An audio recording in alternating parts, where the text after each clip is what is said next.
And we stand today on the edge of a new frontier.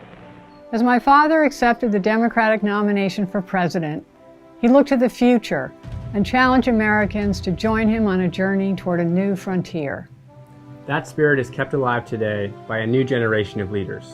The New Frontier Award celebrates men and women from the public and private sector who are answering my grandfather's call to service. The new frontier of which I speak. The new frontier of which I speak is not a set of promises. It's not a set of promises. It is a set of challenges. It is a set of challenges. It sums up not what I intend to offer the American people, but what I intend to ask of them. It holds out the promise of more sacrifice instead of more security.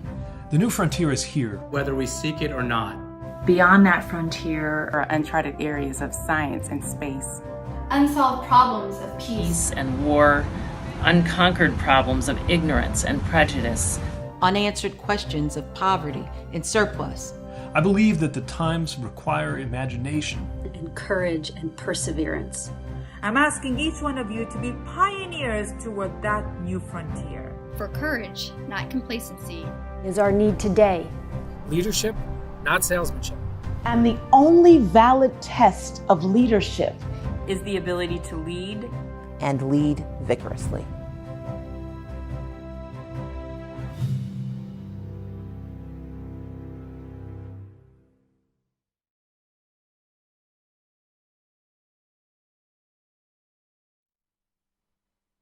Good afternoon, and thank you for joining us today. I'm Rachel Floor, Executive Director of the John F. Kennedy Library Foundation. Today's New Frontier Summit was conceived over a year ago to continue the Go for Something Bolder spirit, celebrating the 50th anniversary of the moon landing, and to bring a new generation of leaders to the JFK Library for today's Moonshot challenges. COVID-19 motivated our New Frontier Network Steering Committee to help leaders rise in these challenging times through new virtual programming, including the New Frontier Friday series, the New Frontier Forum, and today's summit. Before we begin, I would like to thank the New Frontier Network's corporate sponsors, John Hancock, Blue Cross Blue Shield of Massachusetts, and Boston Capital. Today's summit and All We Can Save book sponsor, Beal and Thomas, and New Frontier Circle members who support the Foundation's strategic goals to activate new generations. Now we will hear from a dozen New Frontier leaders who committed to a monthly journey from June to September, exploring President Kennedy's legacy and applying lessons to the challenges we face today. Keynotes from Mick Ebeling, founder of Not Impossible Labs, and Henk Rogers, founder of the International Moonbase Alliance. A climate conversation with Kim Kubinas, Global Ambassador for B-Lab, and All We Can Save co-editors, Ayana Elizabeth Johnson, founder of Urban Ocean Lab, and Catherine Wilkinson, Editor-in-Chief of the Drawdown Review. Like the New Frontier Award winners in the video, we know President Kennedy's vision requires all of us to answer the question of today's summit. How will we advance courage and commitment for today's challenges? I would now like to welcome Chris Casey from the New Frontier Network Steering Committee. Thank you so much, Chris.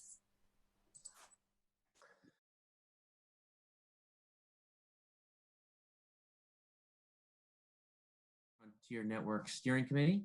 Pleased to welcome everyone this afternoon. We've got an amazing program. I'm Chris Casey. In addition to being on the New Frontier Steering Committee, I'm also a dad, a soccer coach, and a partner at an investment firm here in Boston. A little bit about my story, my connection to the library. I did my senior thesis in college on President Kennedy, especially his early career, and researched in the stacks at the library building in Boston. Became somewhat disconnected from the library for about 2 decades, and then a company I was working with decided to host an event at the library, and just kind of it brought back all those memories of being there, studying, and kind of interacting with the firsthand documents from President Kennedy's legacy, and just spurred me to get back involved. There was a speech that night from one of the members of the library just talking about commitment and giving back and civic duty I followed up after that with Maggie and James, who I'm sure most of you know, and we started to get involved. And shortly thereafter, we started a series of dinners and lunches in the Seaport District in Boston. And out of that sprang this idea of getting people together, talking more often. And then when COVID hit this year, we decided there was even more need for connectivity, connection, people to kind of share their thoughts and experiences. And I think the program this year with New Frontier Fridays, the New Frontier Forum, and then today's New Frontier Summit are just a wonderful outgrowth of all of that effort. So thank you so much. Remember that you can always find this content on the New Frontier Forum page and our YouTube videos. The summit is really seeking to bring in people to inspire, engage in both their communities as well as with their families and at work. So with that, I'm going to turn it over to three amazing folks, and you'll hear from them now and lots of other people in the future. But it's now time to hear from Derek Ham, Lindsay Jesperson, and Paul Schaefer. Thank you very much.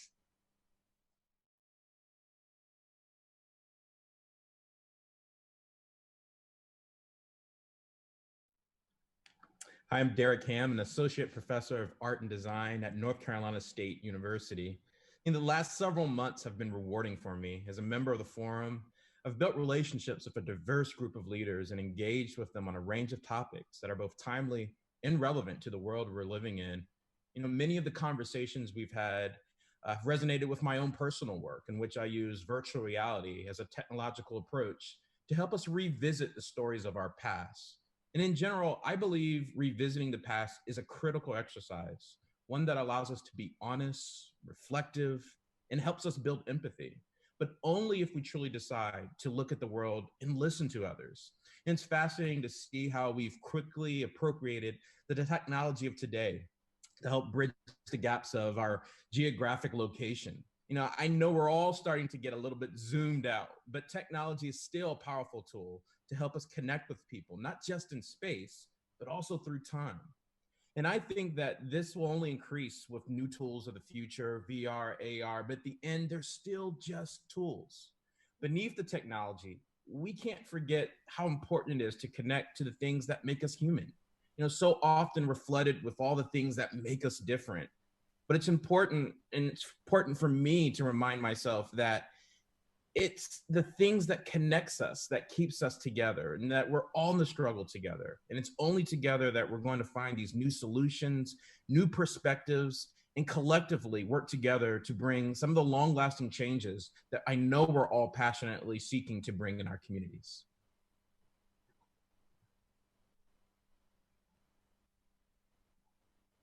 Hi, I'm Paul Schaefer.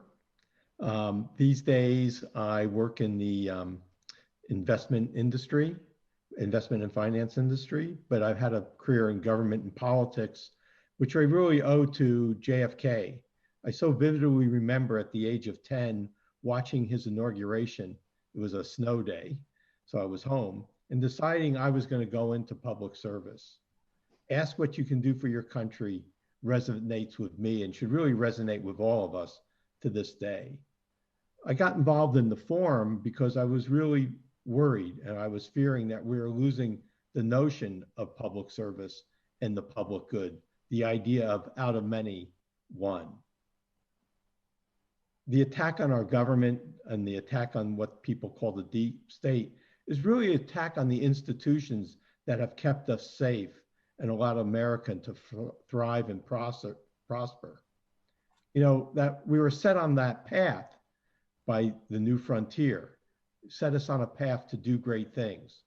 Go to the moon, fight racism, defeat communism, and create a society which really had a superb innovation engine.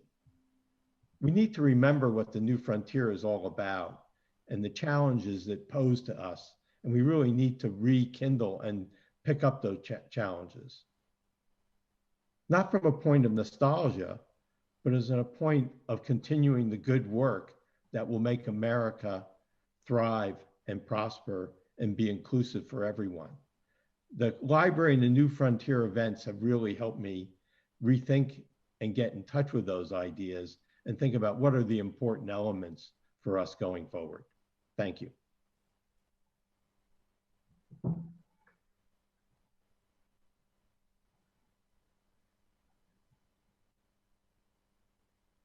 everyone, I'm Lindsay Jesperson. For me, there was really three themes that stood out from the summit to me. One was a really true sense of belonging to this exceptional community. There was an energy that brought us together in our shared interests and our shared values, but we're really connected over very different, very rich experiences. And the forum created a space for us to share those experiences, to hear from other new voices, to learn from them, really beyond our daily circles and sectors. And I thought what was also really helpful was the format, in that this model of learning, discussing, applying, and taking the time to convene and really think and reflect upon these in a different way built us as a stronger group, both as individuals on our own individual leadership journeys, as well as a very special group of like-minded thinkers. And the other two themes, I think, were things we probably all knew a little bit before, but the forum really underpinned and reinforced them differently. The second theme was really around vision and JFK's perspective that this wasn't just, and we shouldn't just be American focused, but really come to problems and come with solutions as global world citizens. I think the forum reinforced that this importance of a collective purpose informed both his and informed our perspectives now. We talked a lot about how historical perspectives, keeps a much wider vision, in that, like, the further back you go, the further into the future you can see, and how this thinking really, and very certainly provides a much longer and wider viewpoint for all of us. And the third theme really was that JFK's legacy for me provided a framework to solve these problems. The fact that we might not all, and we probably don't have all the answers for everything that we're gonna come across, but it's the framework to solve those problems. And that, to me, really is such a great equalizer. This idea of inclusive leadership, that the new frontier way of thinking means that any person, any group, any generation, any background can enter and share and have the same aspirations. And when we know thyself, we can know what we're uniquely positioned to offer. And it's this opportunity to bring people along, because we've already been trained in this thinking, allows us an opportunity to practice, to look for opportunities and to take them and to do better. And I think this reinforced the importance of the fact that if we practice this intent, we can find new ways to serve, we can be impactful, and we can lift up a broader range of everybody, for much more real, much more lasting systemic changes.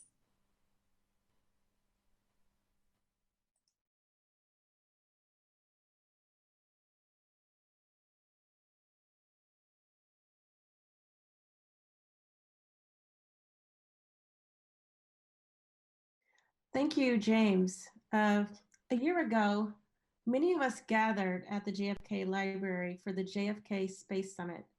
And that particular forum was around the notion of going for something bolder.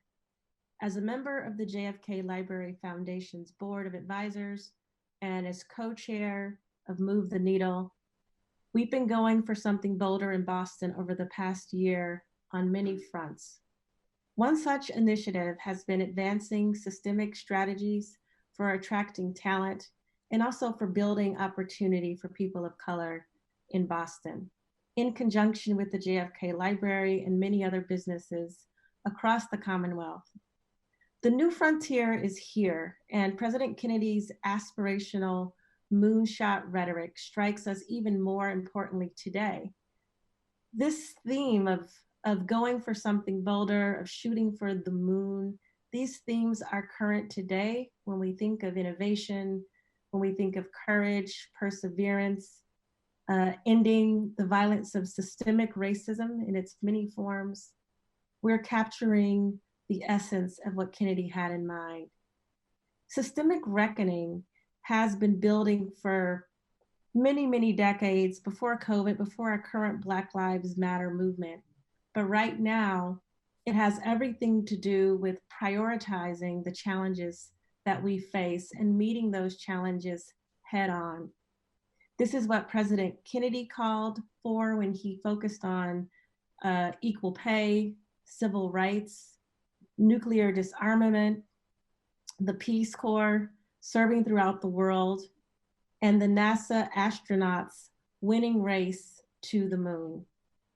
Today we know that we have to meet that challenge, but we need to do it in a way that works with many sectors coming together. It's really a cross-sector, intergenerational convening power that we're focused on here at the JFK Library Foundation.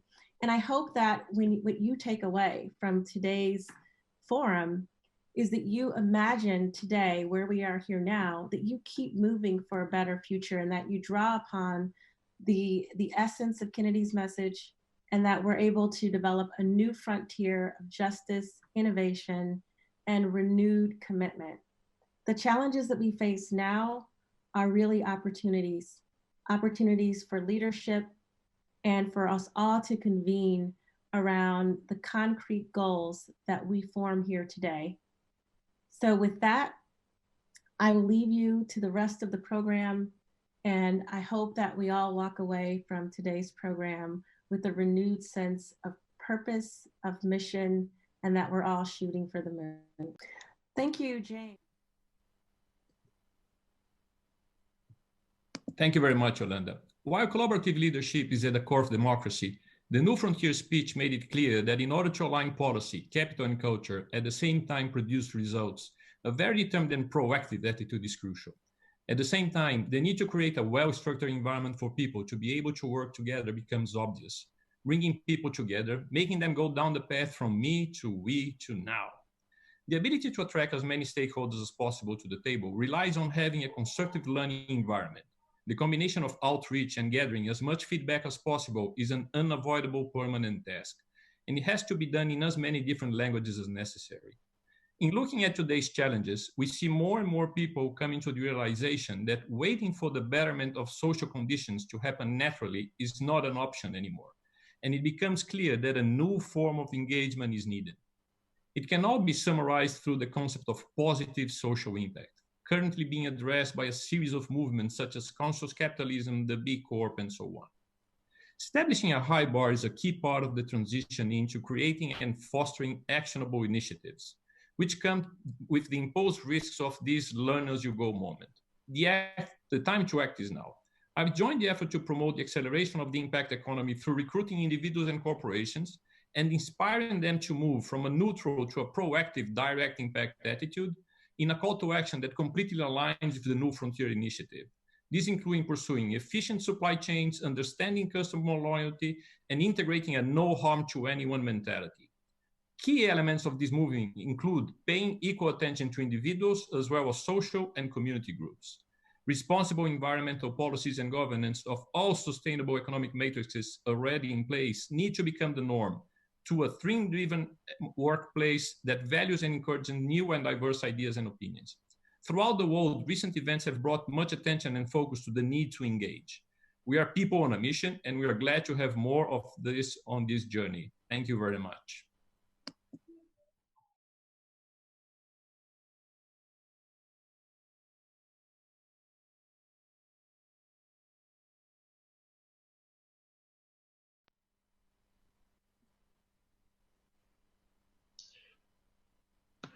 So the way in which I've approached this is through reflection, specifically on for courage, not complacency is our need today.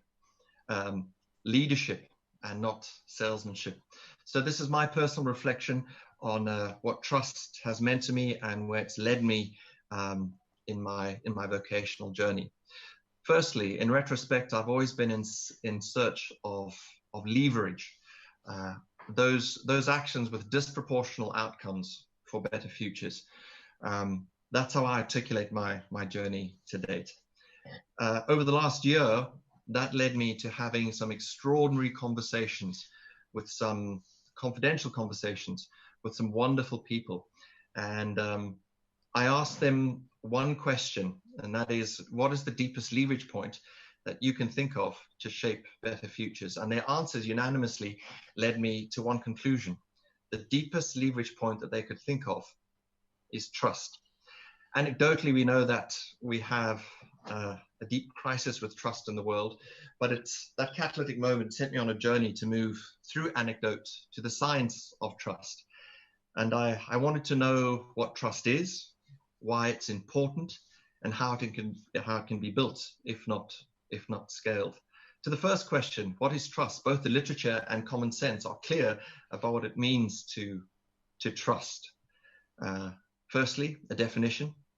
Trust is a willingness to accept vulnerability or risk based on expectations regarding another's behavior. And what are the ingredients of trust? There are three tenets that really shout out of the literature and the data, and that is benevolence, integrity, and capability are absolutely central to trust. The degree to which those three elements are in the room is the degree one can be trusted. So why is trust important? There are very compelling correlations between trust and better outcomes. In fact, there's a causal relationship between trust and better outcomes at every level and across all dimensions. In other words, there's a correlation that data shows us between trust and human flourishing, trust and better economic outcomes. You can in fact map the GDP of nations against social trustworthiness levels. And of course, there's a correlation between trust and better planetary stewardship. So then this in turn led me to the question, how can trust be scaled? So firstly, with these insights, I created Trust 17, which aims to help others as a watermark in the background to scale trust for better outcomes at interpersonal, organizational, and country level. The vision of Trust 17 is to inspire 10 million action-oriented conversations, to touch 1 billion lives, and to engage and shape $1 trillion by 2030. And of course, that is in step with the 2030 agenda. Another example of how I've tried to scale trust is serve with the JFK Foundation, which has been a wonderful privilege. And another example of scaling trust is a partnership with the X Prize Foundation based in Los Angeles. We are creating a $30 million prize for teams around the world to scale trust at city level and then demonstrate a correlation between increased trustworthiness levels and actions towards the SDGs. To date, we've got 17 UN agencies on board, and we're building an extraordinary team of private partners. So that's the story of how trust has played a deeply transformative role in my life and leadership journey to shape futures, better futures at scale. And going back to the opening quote on which I reflected, for courage, not complacency, is our need today. Leadership and not salesmanship. On reflection, what I've just shared with you is how I've tried to show courage. It's how I've tried not to be complacent, and it's how I've tried to demonstrate leadership, not through peddling ideas or products and services, so to speak, but making evident, self-evident, the need for and promise of trust to scale better futures. Thank you very much.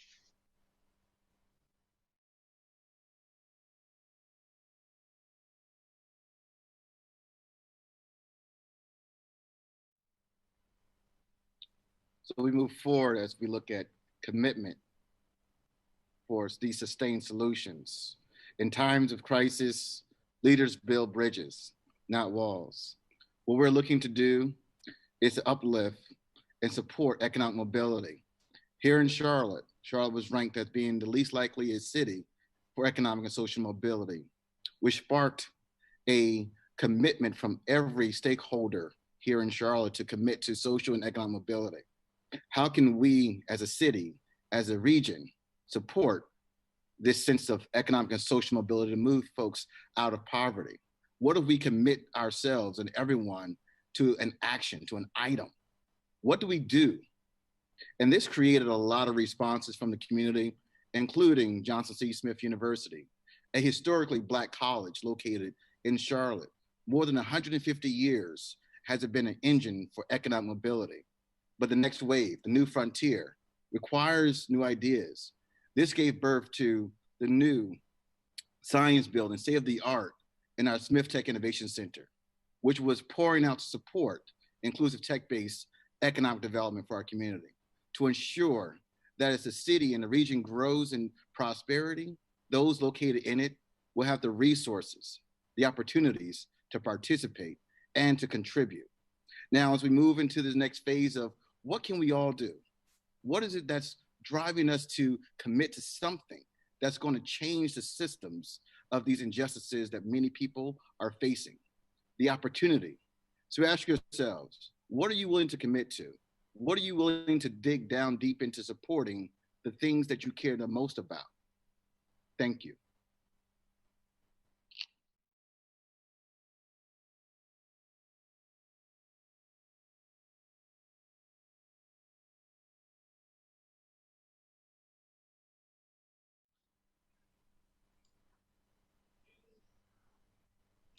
How is everyone?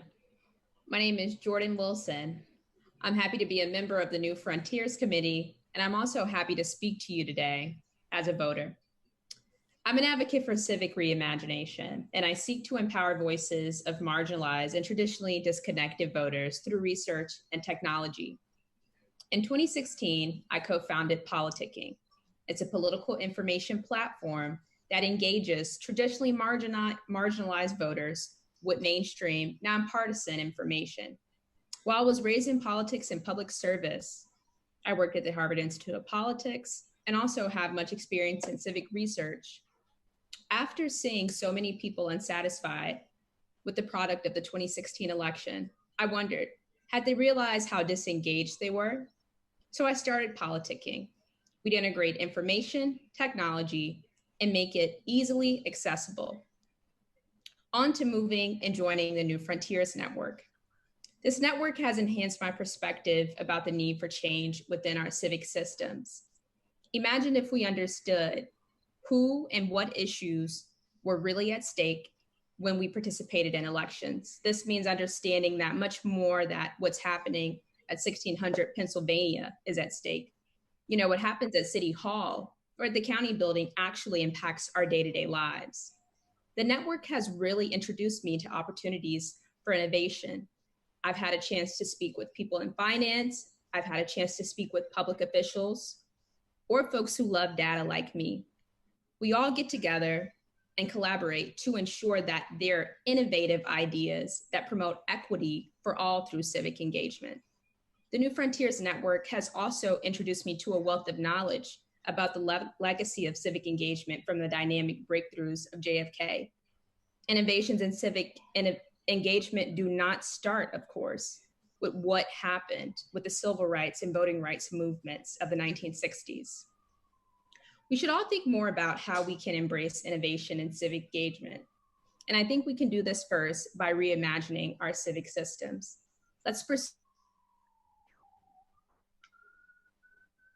Let's utilize technology and modern resources to pursue accountability from our leaders. I encourage you all to listen today, as I'm sure you already have, and really think about what you can do. You know, it's always interesting to think about what we can invent or what we can come up with, but let's be resourceful and continue to embrace each other and ideas, again, that will work for all.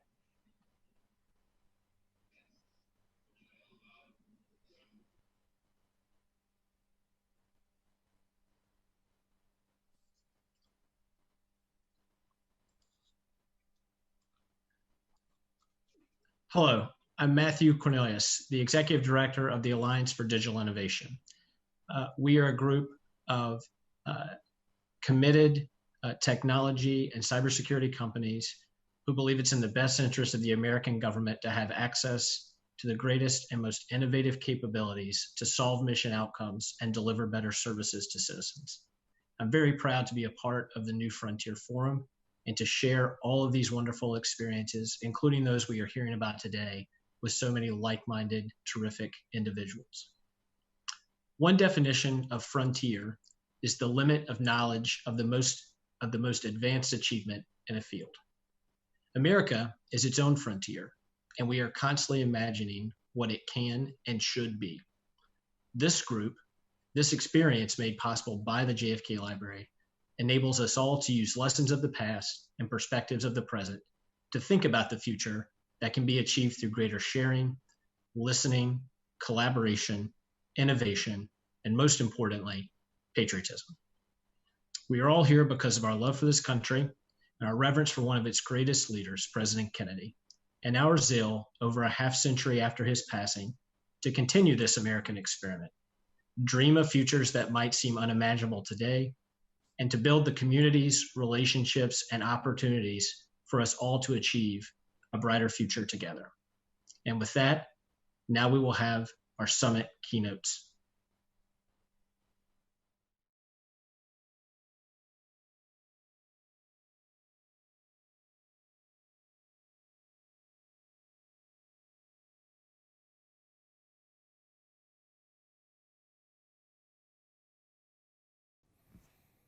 Hello, everyone.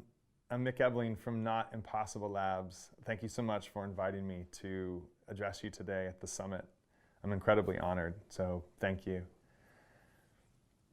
Not Impossible and the work that I do is really this extension of this infatuation, this obsession that I have at looking at things that are impossible and trying to make them not impossible. And this is a result of now 10 years plus of different explorations, different kind of deep dives into tackling things that we call absurdities. Things that we see and we say, that's absurd, that's not right, that shouldn't be that way. And then we dogpile on it with brilliant people. We convene brilliant hackers and makers and programmers and engineers from all over the world to tackle these absurdities and try and create solutions, accessible solutions for people, things that are low cost, things that are easy to make, either DIY themselves or easy to find someplace.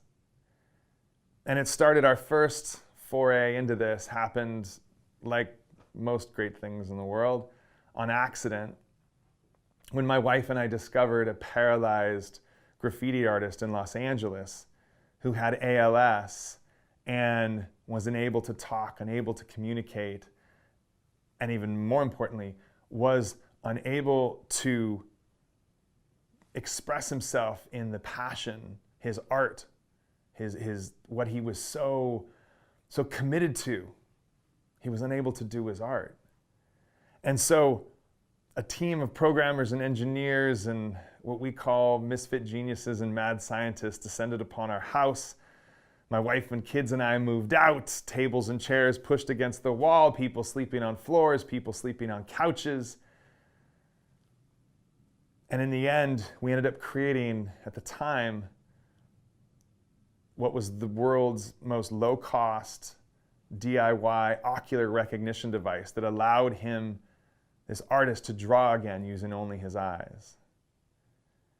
And that was this kind of aha moment of like, wait a second, how did we do that? What just happened? And that intensified this study, this passion around this concept of impossible. And years after that, our next foray into that space was around trying to create a low-cost, accessible prosthetic for a young boy who had both of his arms blown off in the war. And we said, how can we make it so this 12-year-old boy who's unable to take care of himself, unable to feed himself, how can we make it so he could have some form of independence again? So rinse and repeat, brilliant scientists and mad scientists and geniuses and hackers and makers and programmers descend upon the house. Wife and kids and I move out, tables and chairs, sleeping on floors, the same thing. And in the end, we created the world's first 3D printing prosthetic lab, a way for the refugee camp where we deployed this in, a way for them to continue to deploy these solutions long after we left. We have a myriad of other things that we're tackling right now. Everything from solutions to abate and address symptoms of Parkinson's, to create tools for people who are deaf or hard of hearing, to be able to experience music through their skin as the eardrum as opposed to through their eardrum. We're addressing things in Alzheimer's and dementia, hunger, a whole wide swath of different things. But the one commonality that I would say in all the things that we're tackling is that we have no idea how we're supposed to pull these off when we start.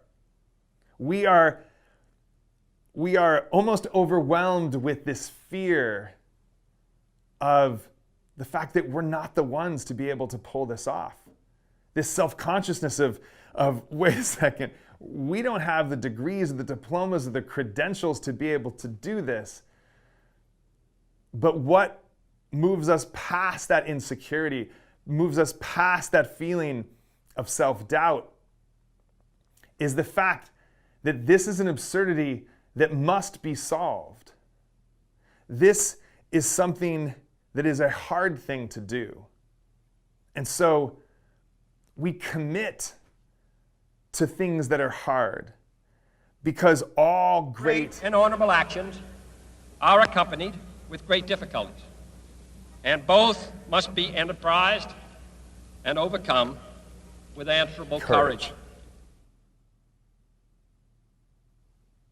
The way we have translated that brilliant JFK quote is in a mantra that literally is emblazoned on our walls.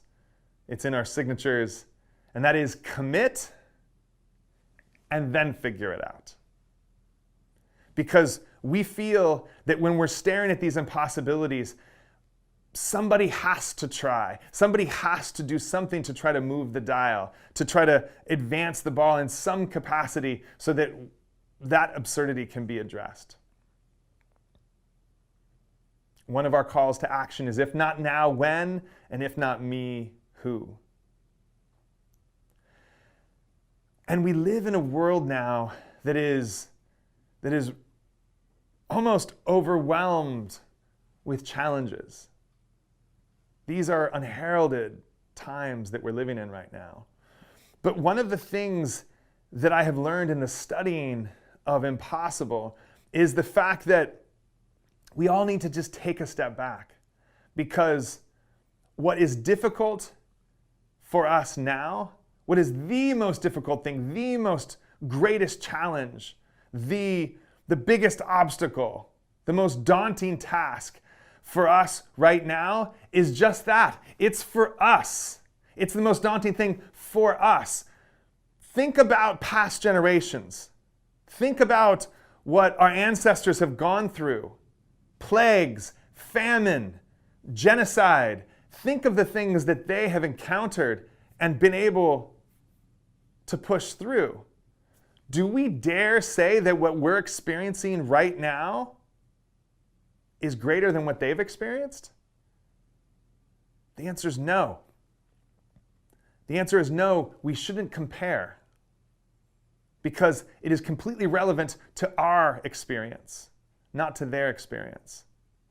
But if we learn anything from history, what we should learn is that in the studying of all things that are possible today, the main thing to pull out of that is that anything that's possible today, anything that you can touch or taste or smell or feel, anything that is possible today was impossible at one point. So the inverse of that is a prediction of our future.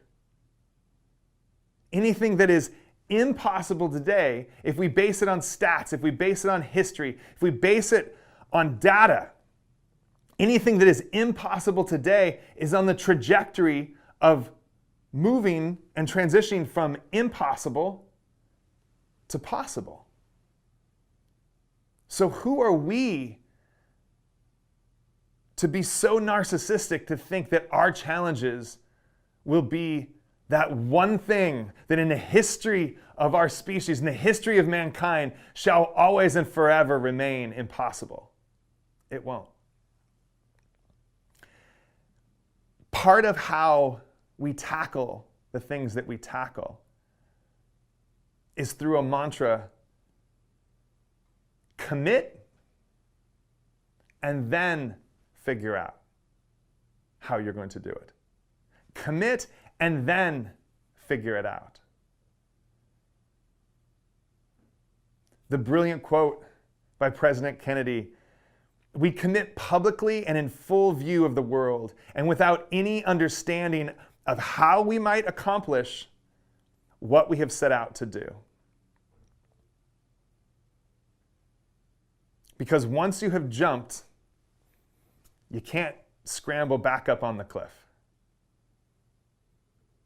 And so the challenges that we are facing right now, the things that we encounter in our lives, the things that we are presented every single day, it requires courage. It requires people to grasp the idea that fear and failure can only be surmounted, can only be dealt with by having tenacity and courage. And that courage is something that can't be taught. It must be exemplified. People like yourself can stare and look at the problems of the world and say, that's not right. Something needs to be done about that. We cannot sit back and just wait for systems and bureaucracies and governments and institutions to deal with the problems that are presented to us and before us.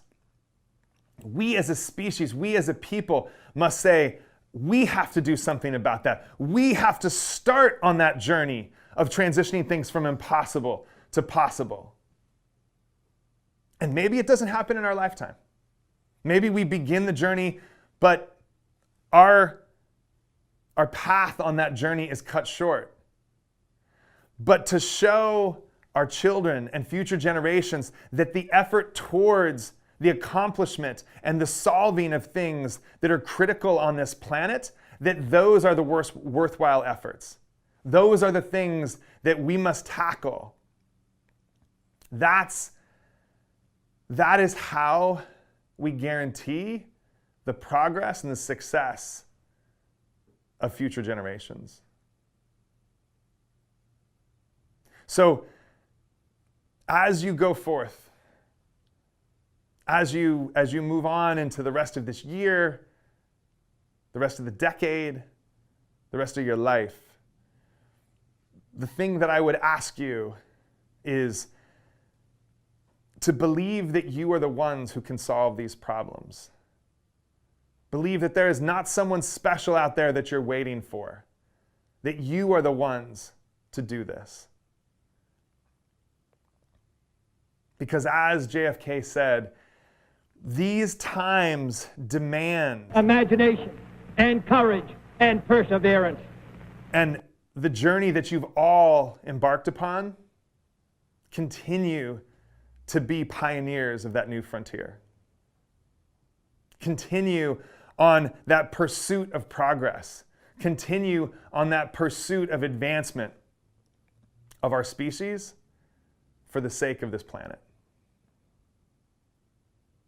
Thank you again for inviting me. It is truly, truly an honor to be able to address you at the summit. Go forth and live a not impossible life and do everything you can to transition things from impossible to not impossible.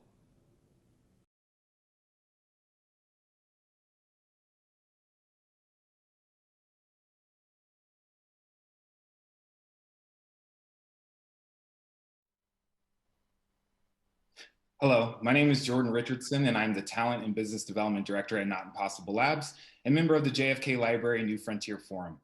As Mick just reminded us, we are all charged with committing to solve absurdities on this planet, assembling the necessary members of a superhero Avengers team, and leveraging technology for the sake of humanity to better the world at the risk of failure. Every one of us has individual chronicles filled with superpowers, trials, tribulations, so we must use our learnings from the past, as well as our current privilege and resources, to create more inclusive opportunities for others and tackle new frontiers. Crises creates an opportunity for people to come together in groups and for individuals and institutions to create change. Over the last several months, our forum group was not only focused on the why of our individual and collective goals or our next moonshot, but also on the how. How, as a country, will we put aside our tribalistic tendencies, which are so ingrained on a humanistic level, but exacerbated today, especially on a political and societal level?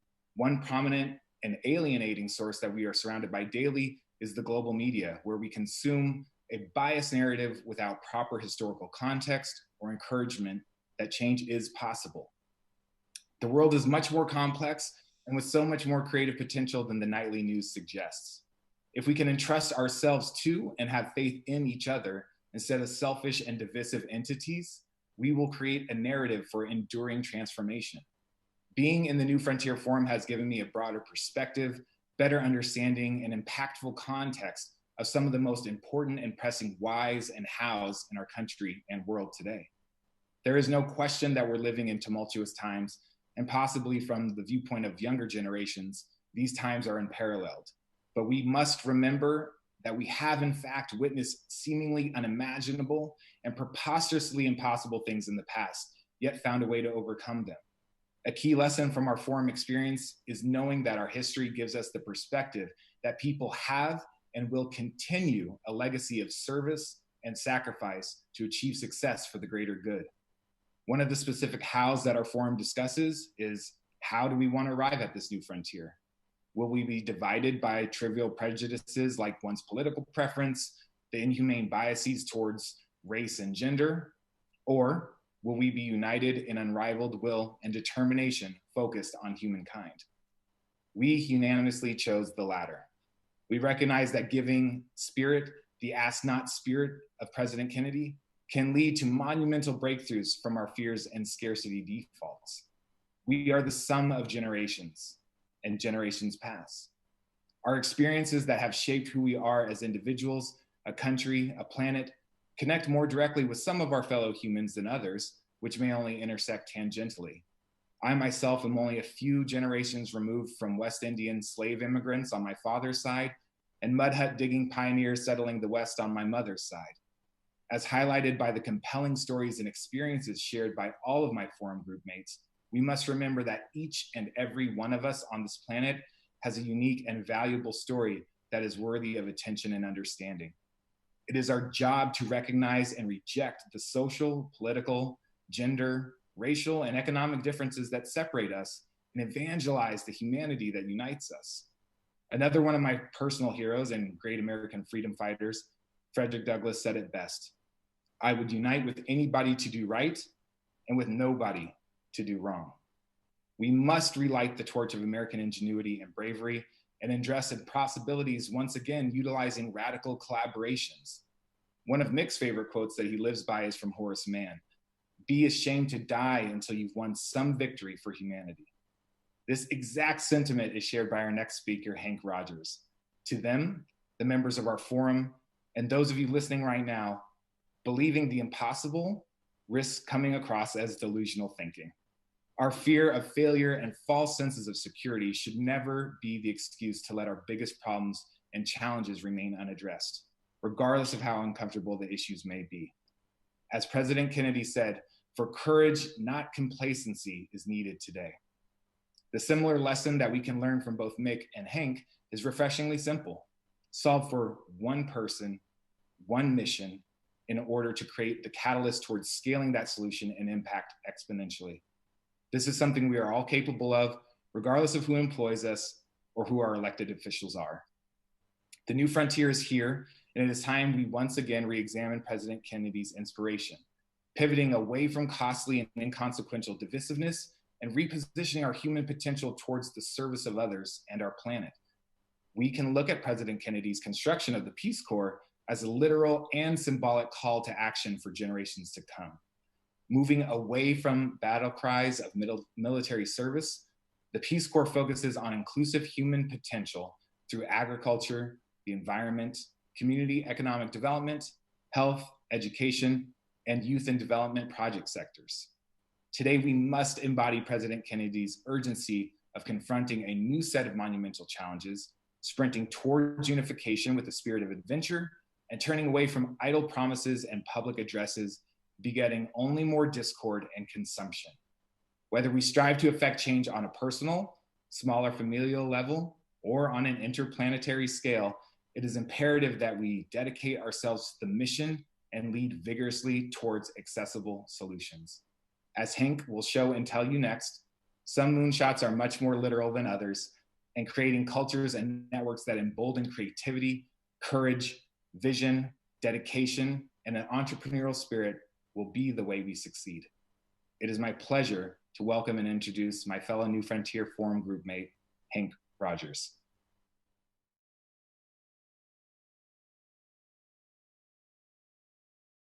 So, John F. Kennedy, when he gave that speech, I was 7 years old. We go to the moon not because it's easy, but because it's hard. Those are the words, that got us to the moon in the first place. It led to the Apollo program. And the Apollo program landed 6 times on the moon. That means 12 humans walked on the moon. What an accomplishment. And what happened since then? We haven't been back. Well, it's time. So fast forward, I'm in my early 50s, and I have a life-changing experience. It comes to me in the form of a heart attack.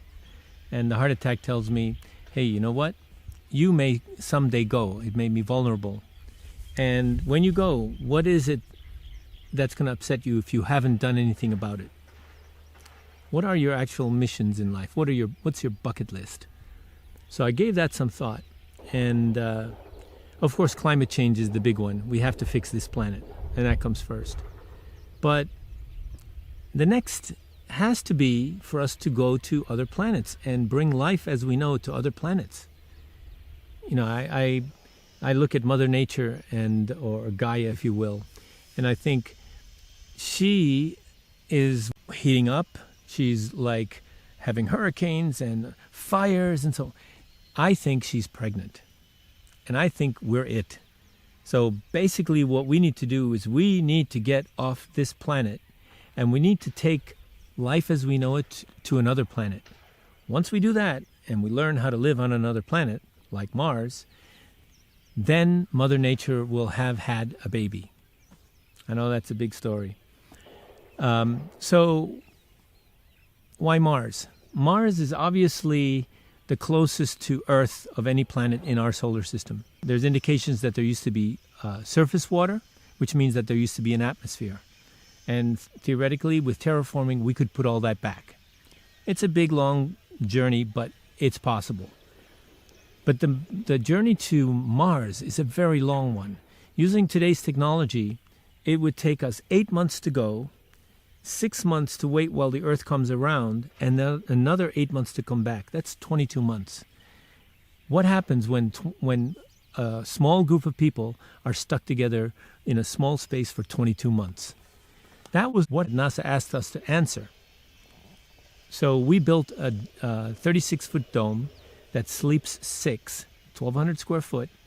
And if you go outside, you have to wear a spacesuit. If you communicate with the outside world, it takes 20 minutes each way. Now we did 5 missions, 4 months, 4 months, 8 months, 12 months, and 8 months. And we found out how to do crew selection, and we found out crew psychology. So we learned a lot. But here's the problem. Because it's so far, you have to get it right the first time. So we need to practice. And where's the place that we practice? It's the moon. So we pivoted our efforts to the moon, and we started thinking about the moon. So there will be 3 phases in how to build a moon base. The phase 1 is the simple one. It's the one that we use to build the ISS, the International Space Station. We build a cylinder on Earth, put it inside of a rocket, we put it on the moon, and we have our first piece of our habitat. And we do that 4 or 5 times, and now we have a little community, if you will, with rooms. But soon we'll find out that we won't have enough space inside of those cylinders. We need bigger space because we need to do bigger things. And so phase 2 will be where we build larger structures using parts that are prefabricated, then brought to the moon, and then assembled by robots on the moon. That's phase 2. Phase 3 is once we have enough infrastructure on the moon, we can start using the material of the moon to, it's called in situ resource utilization, to actually build things using the material of the moon. I have an organization called Pisces, the Pacific International Space Center for Exploration Systems, and we again work with NASA to make lunar concrete. And the lunar concrete is made out of Hawaii volcanic dust, which is 96% the same as lunar dust or regolith. And all we did was add heat, and the heat turned it into concrete. This will enable us to build underground structures, large underground structures. Now, SpaceX, they have had their recent great successes. And I talked to the top people in SpaceX, and they told me they could land me 150 metric tons on the moon by 2024. And the question is, what are we sending to the moon? And the answer is phase 2 moon parts. We are going to build a moon base on the moon using robots, large structures, and then we're going to send people to live in them. So I'm going to leave you with a little animated video of the moon base being built. At first you'll see some cylinders being deployed, and then you'll see a dome being built. And the robots are going to be putting the triangles into place. And at first, the floor layer will be added, and next we will have the ground floor wall, and little by little the dome will take shape until it's complete. And once it's completed, the robots can get started and build a second dome and a third dome, because we've worked out how to build many of them by this time. I'm hoping that you will support this effort. This is the ultimate dream of John F. Kennedy, is to have a permanent human presence on the moon. And this is the future of mankind, humankind. Thank you very much.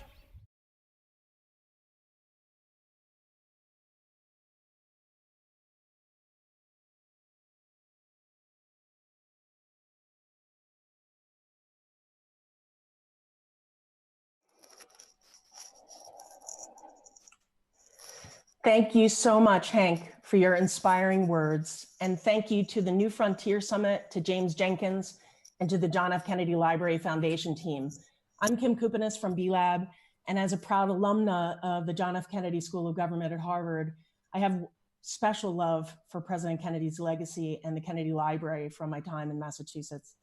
And it's because of President Kennedy's moonshot vision and his legacy that my 10-year-old son wants to be an astronaut and one of the first humans on Mars. So thank you, Henk, for all that you're doing to help us get there. It is my absolute honor and privilege to join you and to introduce you to two extraordinary leaders for our time, Dr. Ayanna Elizabeth Johnson and Dr. Catherine Wilkinson. We'll have a chance to hear from each of them in a few minutes, but to give you a glimpse of the heroines that you're about to hear from, Elle named Dr. Johnson one of the 27 women leading the charge to protect our environment, and Outside Magazine called her the most influential marine biologist of our time. And in 2019, Time Magazine named Dr. Wilkinson one of 15 women who will save the world. Over the next 30 minutes, we'll hear from these inspiring transformers about their newly released book, All We Can Save: Truth, Courage, and Solutions for the Climate Crisis. It is a powerful anthology of essays, art, and poetry that illuminates the expertise and insights of dozens of diverse women leading on climate in the United States. Scientists, journalists, farmers, lawyers, teachers, activists, innovators, policy wonks, and designers across generations, geographies, and race. And it aims to advance a more representative, nuanced, and solution-oriented public conversation on the climate crisis. 2020 has been a year, my friends. We're confronted with a global pandemic, deep-seated racial injustice, a serious downturn in the global economy, and we are living in real time with the devastating impacts of climate change. I live with my family in the Rocky Mountain West, and we have had devastating wildfires this season, but nothing like those that are destroying parts of California, Oregon, and Washington. And what is happening in the American West is just the tip of the proverbial global iceberg. Many things have become clear over the last 6 months, including the fact that on this miraculous blue planet that we call home, we all breathe the same air. We are truly interdependent. The climate, biodiversity, and health crises are borderless. They make it clear that we have pushed our biosphere and our society way beyond our planetary and social boundaries. Without swift and immediate action at an unprecedented pace and scale, we will miss the window of opportunity to create the equitable, just, and regenerative future that our children deserve. Science and our lived reality are showing us that climate change will become a catastrophe that will dwarf the impact of the coronavirus pandemic. We need transformative leadership at every level of society. And as the authors point out so beautifully in the book, we are as a species and a civilization, we need healing for ourselves and for our planet. From my vantage point from within the business realm, business is uniquely culpable for the climate crisis, and therefore we are uniquely responsible, in my view, for fixing it. The B Corp movement that I'm proud to be a part of is working hard to equip businesses to do their part, from providing pathways to reinventing the very fabric of how capitalism works, to the nitty-gritty of how businesses must painstakingly decarbonize their models in the months and years ahead, and to the ways that businesses can show up with collective voice and action to solve this existential threat. As a climate warrior myself, as a mother, a sister, a daughter, and as a woman, everything about this book has resonated with me. Our news feeds are bloated with doom and gloom and disaster. Amidst the pandemic, amidst racial injustice, biodiversity loss, gross human inequities, and the climate emergency, how can we not feel despair? And yet, I would say that this book could not have come to us like the soothing and healing balm that it is at a better or more important time. Nor could there be a more appropriate book to elucidate the themes of the New Frontiers Summit: systemic reckoning, collaborative leadership, scaling trust, and courage and commitment for solutions. Rolling Stone wrote of All We Can Save that it will make you feel hopeful about the climate crisis because it spotlights women climate leaders who are offering solutions, encouragement, and an invitation to join the movement. And I've been reading the book since it arrived at my house on Tuesday, and about every paragraph I want to say, like, I want to stop and yell out loud, yes. I just want to read one snippet from this amazing book to give you a flavor of the power of voice and the clarity of understanding that both Ayanna and Catherine have gifted to us all. The same patriarchal power structure that has oppressed and exploits girls, women, and non-binary people, and constricts and contorts boys and men, also wreaks destruction on the natural world. Dominance, supremacy, violence, extraction, egotism, greed, ruthless competition, these hallmarks of patriarchy fuel the climate crisis just as surely as they do in inequality, colluding with racism all along the way. Patriarchy silences, breeds contempt, fuels destructive capitalism, and plays a zero-sum game. Its harms are chronic, cumulative, and fundamentally planetary. That's some powerful stuff, my friends. I'm so grateful for the work that you have put together here, and I'm sharing it widely, I'll tell you. So welcome to our guests. Dr. Ayanna Elizabeth Johnson is a marine biologist, a policy expert, writer, and Brooklyn native. She is the founder and CEO of Ocean Collective, a consulting firm for conservation solutions grounded in social justice, and a founder of Urban Ocean Lab, a think tank for the future of coastal cities. And Dr. Catherine Wilkinson, my friend, is an author, strategist, teacher, and homegrown Atlanta native, named one of the 15 women who will save the world by Time. Her writings include The Drawdown Review, the New York Times bestseller Drawdown, and Between God and Green. Ayanna and Catherine, welcome. Thanks for having us. Hi, Kim. Hi. Thank you both. And thank you for helping us remember that we are creatures of possibility, that we are about goodness and optimism. Thank you. This book is really extraordinary. So I want to leap right into the book. Yes. Great job. I also happen to have a copy. Sure, one or two in your garage, I'm guessing. So I want to just leap right into the book. Tell us about the title, All We Can Save, and the beautiful Adrienne Rich quote that you shared in the opening of the book. And I'm going to read that quote and then hand it over to you. My heart is moved by all I cannot save. So much has been destroyed. I have to cast my lot with those who age after age perversely, with no extraordinary power, reconstitute the world. There's so much in that. So could you unpack that a little bit and share why both of you thought this book and its ideas were so important to give to the world right now? Thanks for leading with the presumption that this book is an important gift to the world. We'll take it.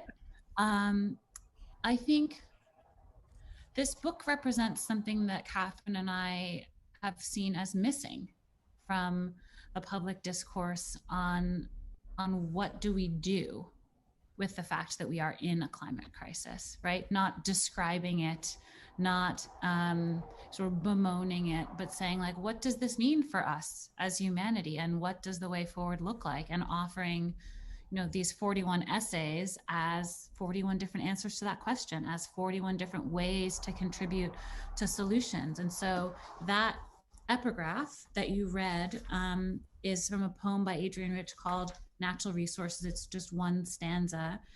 And it opens with, as you read, my heart is moved by all I cannot save. And that we wanted to flip it on its head and say, ours too, but also by all that we still can.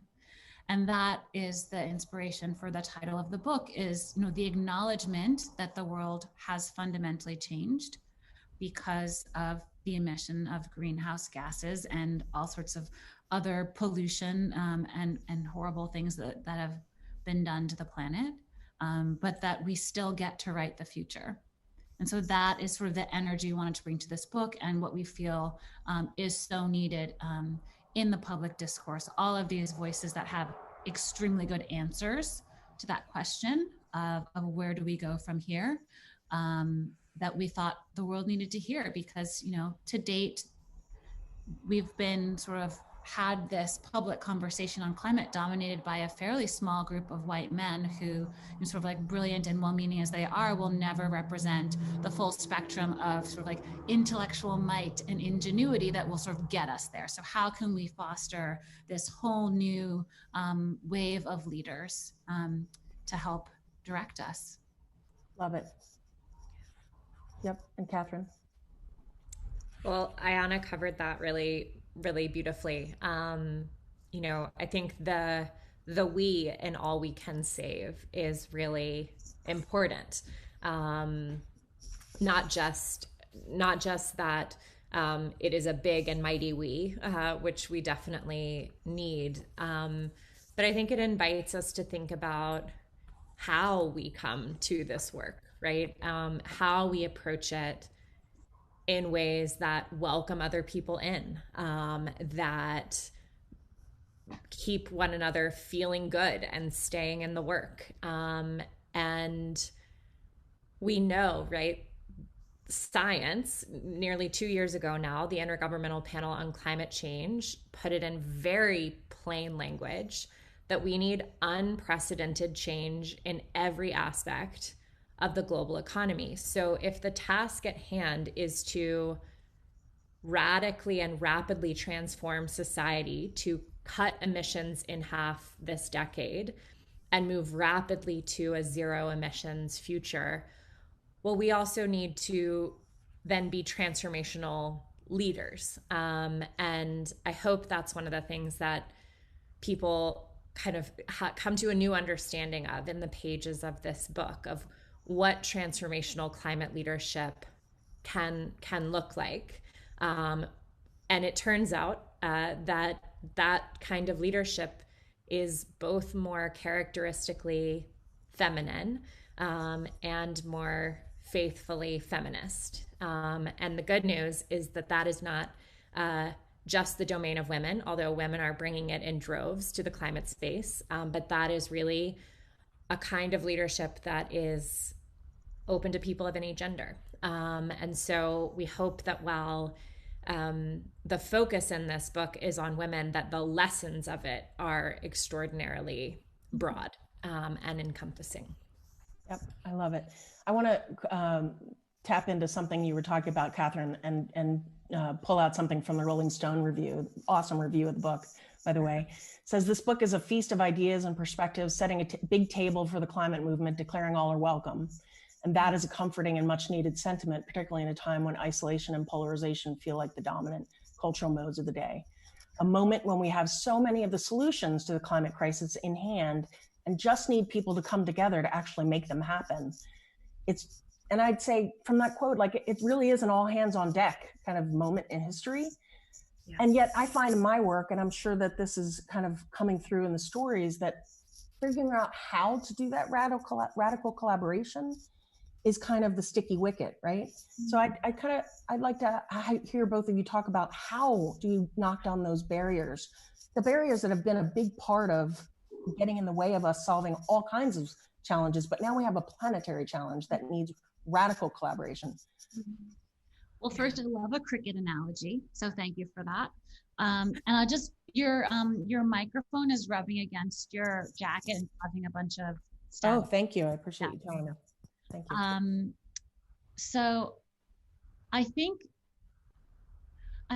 it's what Catherine was describing, this like a more stereotypically feminine qualities of nurturing and healing and collaboration and shine theory and sort of like, you know, making progress instead of like being right, and the collective over this sort of like individual hero, right? I mean, this is a book by a chorus, and I think the back cover, which is impossible to read, but you'll get the picture, just lists the name of every single contributor, the 41 essayists, the 17 poets, our illustrator, who's also in our mind a poet, because that's what we need, right? We need people from all over the country with all sorts of different areas of expertise, all genders, all sort of approaches to leadership, and races and ages. I mean, this is a book that spans like teenagers to grandmas who each have something incredibly insightful to add. So when we think of how to build the biggest and most successful movement the world has ever seen, which is what's required, we think about like, how I love that Rolling Stone uses that analogy of like, how do we set the table with places for everyone? And we do. It just felt amazing to read that review, because that is what we were trying to do. Yeah, and to pick up on something you said, Ayana, I also love the fact that the audiobook has an even more diverse set of voices who are speaking the words of the stories and the contributions in the book. And you clearly have such a deep grasp of what stories and voice in this moment to kind of paint the full picture of humanity and why that is so needed right now to solve this crisis. I'd love to turn to on the audiobook, in case people are like sick of reading books. I just started listening to it last night. It is so good. It's Julia Louis-Dreyfus and Janet Mock and Alana Glazer and Sophia Bush and Alfre Woodard and Jane Fonda. I think I want your Rolodexes. I called in a lot of favors. I'll just say I'm like out of favors. But to see like these women immediately get the project and like want to be a part of it and want to lend their talents is exactly what the climate movement needs. Like everyone bring your talents and figure out where they plug in. And, you know, Catherine and I have read every word in this book at minimum 10 times, but to hear these words read by these like powerful, rich, multi-layered voices, I was just like, knocked my socks off. I love it. I can't wait during dinner and just like listen. I've been reading it, but I'm going to get the audiobook tonight. I love it. In the book, it's interesting. There have been many female climate warriors over the decades, you know, Rachel Carson among them. But in the book, you start the book by talking about Eunice Newton Foote, who I hadn't heard of, as the first climate feminist. She was the person who discovered that carbon dioxide would lead to planetary warming back in 1856. And she was also a signatory to the Seneca Falls Declaration on Women's Rights. You say she's a climate feminist, and that sounds like me. I'm sure it sounds like both of you. So can you share a little bit about what you mean by that moniker, what, you know, and how can we all be climate feminists? Yeah. We love Eunice so much. We feel like we're on a first name basis with her at this point. And we're really delighted that this book may help address to some small degree the not knowing about Eunice, who really should be a household name. And yeah, I mean, I think it's extraordinarily cool that the first woman to do, at least to publish, climate science was also a committed feminist. She was committed to a gender equal future. And delightfully, it turns out that her husband was as well, because he also signed the Seneca Falls Declaration. So it's, you know, what we love is that those two things have been hand in hand since the very beginning of women's leadership on this topic, from 1856 to today. And I think, you know, to me, what climate feminism means is understanding that the climate crisis and gender equality are utterly and inextricably linked with one another. So the sources of the climate crisis are gendered in nature, right? Kind of extractive capitalism, patriarchy, white supremacy colluding, as you read, Kim, you know, to create the system that, among other harms, generates greenhouse gases that, in the words of Dr. Kate Marvel, lard the atmosphere. That when we think about the impacts of the climate crisis, those have disproportionate impacts on women and girls, especially when we're thinking about the global South, rural communities, indigenous communities, communities of color. And then also, and what we really kind of lean into in this book, of course, is that the solutions that we need to this crisis need to be at least gender equal in their sources. And we know still that there is an enormous gap from UN negotiations to the media, to national legislatures, to the fields of law, engineering, business, across the board, right? All of these decision-making tables where climate impacting decisions are being made, women are not represented equally. And of course, that is then dramatically less equal for women who are not white. And that's just not going to work because, as Ayana said so well at the beginning, we just have to be practical about this, right? We need the very best thinking from all corners of humanity coming together. We need that kaleidoscope, right? A single lens is just not going to work. And I think just the other piece of that is that there's kind of a growing body of evidence that outcomes are better. So this isn't just sort of, it sounds nice, right? It like sounds like a good theory of change. We actually do have research that shows that in countries where there is greater gender equality, carbon emissions are lower. That when legislatures are more gender equal or have more women than men, there's greater adoption of environmental treaties and environmental laws are stricter, and right, like we actually see this play out.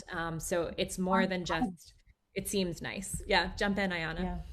I was just saying it's quantifiable, which is something that I hadn't known until we started writing the opening essay of the book together. Was just like that it's not some like wishful thinking that if we like, wouldn't it be great if women were in charge? It's like, no, literally it would be better. Totally. Yep. You know, the like other thing that I really, like women don't have to run everything, right? Right. And I think that's the one we're in. It's like we really need everyone. So like, why would we leave out half the brain power of the planet?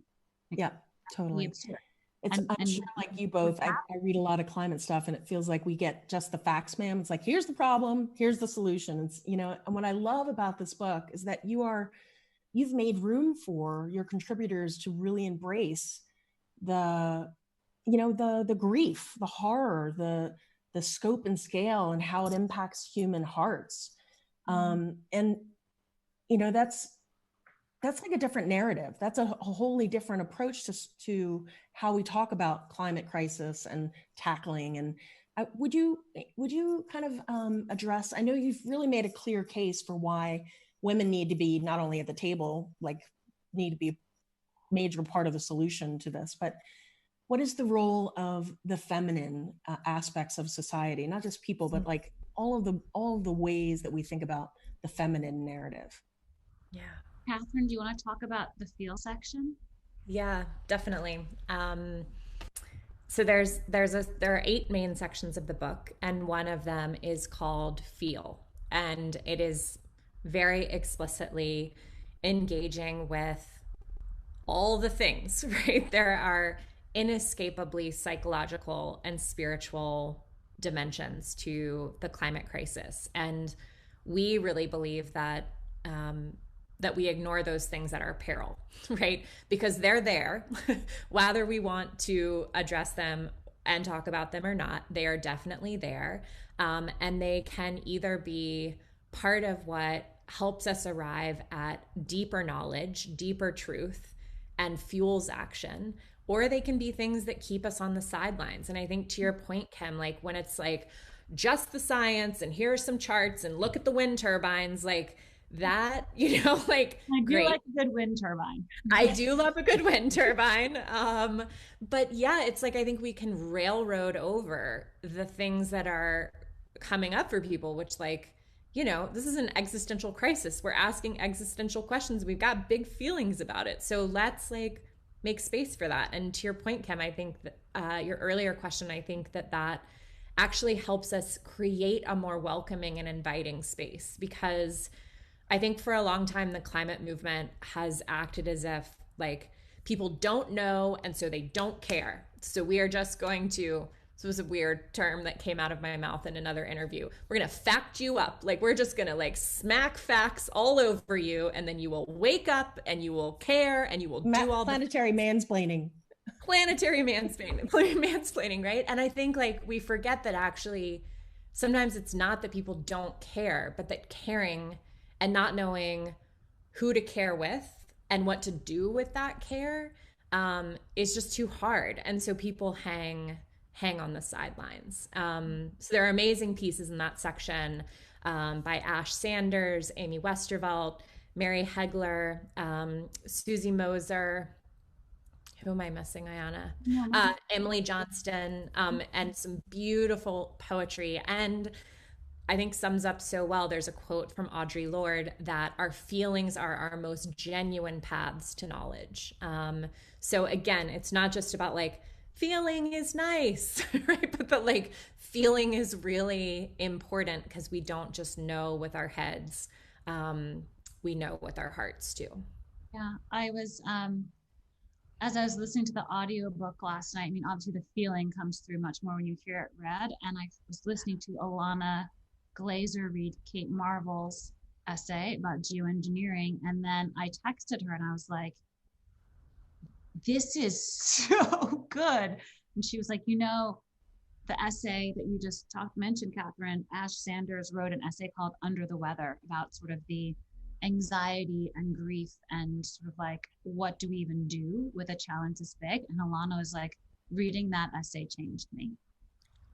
And she already got it, right? Like she was already like, we should do something about it. But like being given sort of the words or the commiseration or the framing to sort of let you like move past the feelings to the what next. Mm-hmm. We write in our begin essay, like, can't skip this part, as like one of the ways we describe the feel sections. I know we all want to skip it and go ahead to the solutions and just like focus on decarbonizing the grid. And believe me, we need to do that. But we also need to just like make sure that we emerge whole and together. And so to your point, Kim, about like the power of the feminine in this moment is to harness this collectivism. Mm-hmm. Instead of saying like, we're each gonna do our own thing and somehow that will like magically all add up to the right outcome, is just not gonna work. Like we need to figure out how to do things in a collaborative and complementary way that really makes sure that the future is crafted in such a fashion that there's a place for everyone. Absolutely. Yeah. I have so much I want to ask you about. We have only 10 minutes, actually more like 8 now. Go for it, Catherine. I was just going to say, and when like, you know, the feminine, right, like can feel like this sort of fuzzy kind of concept. And I think it's just helpful to think about the feminine as like life force, right? It's like the thing that is life-giving, that persists despite all odds. And that like, yeah, we could use that for sure, right now. You know, I kind of want to get to how we get to work and amplify these stories and this wisdom. I was trolling through both of your social media posts last night just to kind of get a sense of where your heart is on the release of the book. And Ayanna, I saw some really powerful quotes from you about Black Lives Matter. And you've asked what might the way look like to go forward when Black Lives Matter. And we have climate justice and racial justice. And I'd love to hear you talk about what does that way forward look like? Yeah. I've been thinking about that a lot this week, especially, you know, given the developments in Breonna Taylor's case and the sort of horrifying lack of justice there. And I also, I co-host a podcast called How to Save the Planet, which is about climate change. And we have been working on this episode for weeks about what the climate movement can learn from the Black Lives Matter movement. Mm-hmm. And one of the two people we interviewed for that episode is Colette Pichon Battle, who has this stunningly beautiful essay in the collection that was adapted from a TED Talk she gave. So if people can't wait to get their hands on the book, you can listen to her TED Talk right now and get like a good bit of the same material. And just, you know, the way that she frames these issues is that, you know, the way that the movement for Black Lives is organized, it is like when that movement first emerged in Ferguson, it was like deliberately looking at past social movements and saying, what do we need to do better? And number one was like this single charismatic leader thing, that does not work out. We need a leaderful movement. We need enough leaders that everyone can tell their own story, that we have this distributed network of, you know, chapters and individuals across the country and the world. And the way he described it, this guy Maurice, who was one of the people who was there in that sort of like incepting moment, he said, we need a social movement that is more like an ecosystem. And that just totally struck me as, you know, exactly what Catherine and I are trying to bring to the climate work. And what Colette says is we also need people who are accountable to the place we're from, right? A lot of the climate and environmental movement has been like, you know, very privileged people, almost always white, going to other places and telling them what to do. Or like, we have the solution, we have this technical solution. And instead, she's like, you need to be accountable to your communities. You need to go fix your home. We all need to like fix our homes in the places where we're from. And we need to be much more creative about it. And it's sort of like, no matter what you think of this movement, this like sort of slogan to defund the police, it has opened up a whole new conversation about what policing should look like and what is possible. And so she sort of like brings this question to mind of like, what would it look like if we thought that big about how we would transform systems as relates to climate?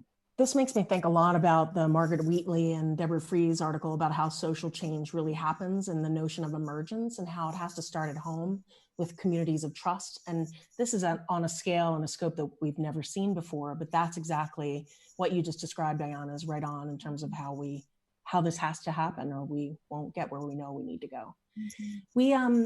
We need to move in the direction of like wrapping, but I would love to have you each share, well, so the book includes a lot of calls to action. Each of your contributors has their own unique call to action. And each of them has a unique angle on solving this true crisis of our time. I would love to hear from you, not only what the most poignant calls to action are from your contributors, but maybe 3 things each of you would say we must do to care for the future of our species, to solve this. Share with our audience today, what are your 3 things they must do that comes out of the wisdom of the book? Maybe, Ayana, maybe we can go back and forth. Ooh, cool. I'm in. That seems kind of fun.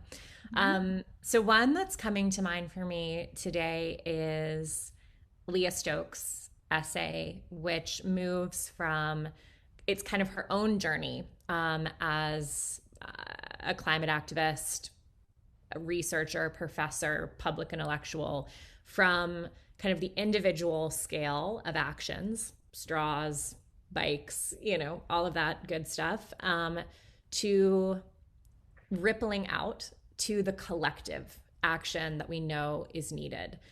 There is no way for us to reduce ourselves into a clean energy grid, for example. We have got to link arms for systemic change. So I would say that would be the first thing. In what ways are you plugging into some kind of collective change? Local campaigns, elections, any of those things, super important. Yeah.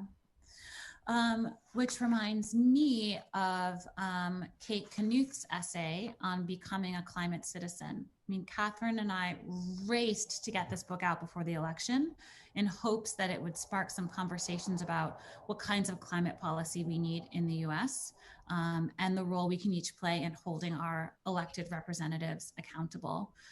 So I would just like to offer up that term. Like, what does it mean to be a climate citizen? What does it mean to be a voter who prioritizes climate? And in this election, at the presidential level, that could not be a more stark choice. And there are 3 or 4 women in this book who have helped to dramatically improve Joe Biden's climate plan.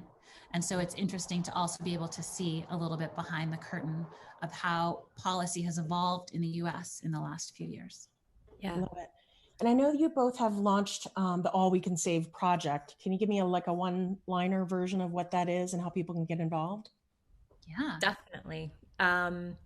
This book wanted to be more than a book. And we know that there's a lot more work to do to support women's climate leadership. So that is what the All We Can Save project is designed for. We're going to do work around education, around community building, and then around direct financial support that is not a pittance, is not symbolic, is actually real funds to do really important like work. a I love it. climate genius board. Does not sound like a good idea. I love it. There's more detail about the project and also about All We Can Save circles. So kind of deep dialogue reading circles that will kick off the week of October 5th, all on our website, which is allwecansave.earth. Which I love it. Is pretty easy to remember. What are we saving? Oh, right, .earth. The planet. So friends, given the scope and scale of this climate crisis, it would be easy to stick our proverbial heads in the sand as a collective and as individuals, but we have to summon the truth, the courage, the solutions to turn away from the brink and towards the life-giving and the life-sustaining future we all know is possible. And All We Can Save can help us do that. So buy a copy of this beautiful, inspiring, your climate denier, life-changing book and your activist team. Yes, buy it for all your friends, buy it for community groups, for your company, for your organization. Give to the All We Can Save project, join one of the book groups. Ayana and Catherine, as Caroline Kennedy and Jack Schlossberg said, and others shared in the remarks to mark the 60th anniversary of JFK's New Frontier speech, the only valid test of leadership is to lead and to lead vigorously. Thank you both for leading vigorously. Oh, thank you, Kim. Thanks, Kim.